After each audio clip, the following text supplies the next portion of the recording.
For years, we've been told that our dogs need rules and boundaries. But is that really true? If we subscribe to pack theory, which, let's be honest, even the creator of that theory doesn't, we might see how social rules and structures are important to our dogs. It's been a while, though, since those theories were disproved, but the ideas have stuck around. But instead of rules and boundaries, for me, what dogs really need is consistency and clear expectations.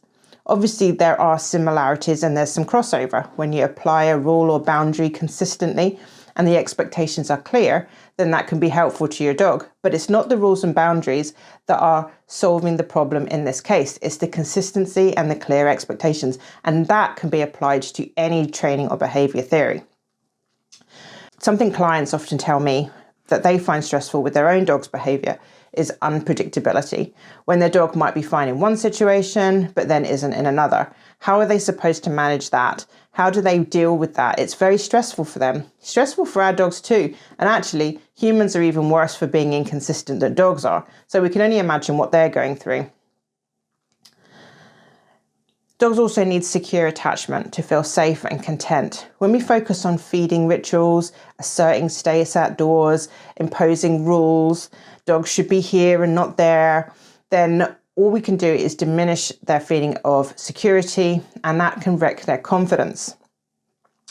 I was in a cafe the other day and we went in, it was quite late in the afternoon, me and my husband, the cafe was empty, and we asked if they had space for us.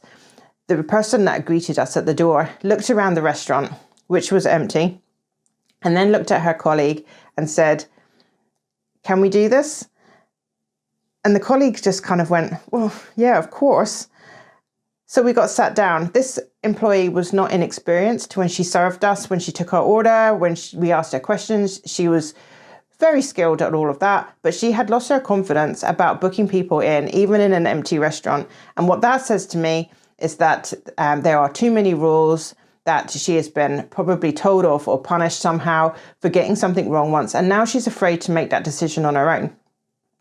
So that's what happens when we impose too many rules.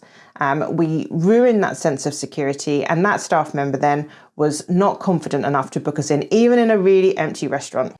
And this is why we end up with dog trainers that try to solve problems like reactive behavior by making the dog walk behind you as you come through the front door, or trying to solve things like separation anxiety by making you eat out of your dog's food bowl. Rules and boundaries equal outdated rituals, coercion, it equals control, and it equals inflexibility. It also speaks to an element of power imbalance. A failure to comply with rules feels like a rebellion then. It becomes a disobedience from your dog, and it allows the person then to attach blame entirely to the dog. It means that they don't have to take any responsibility for the behavior at all, and it means that they can feel like punishment can be justified.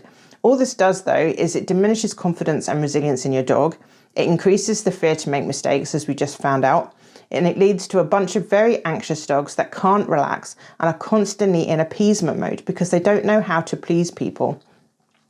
I'll talk about fawning another time in another video. Consistency and clear expectations are what our dogs really need. They lead to a more balanced relationship, some shared responsibility, and it lets you focus on what's going well rather than look for blame and look for rebellion and look for problems all the time.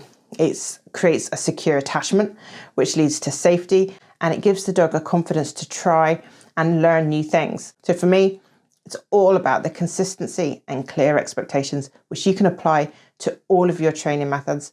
Stuff that relies on rules and boundaries is all about control and coercion, and that is no good for your dog or their mental health. See you in the next video. Take care for now.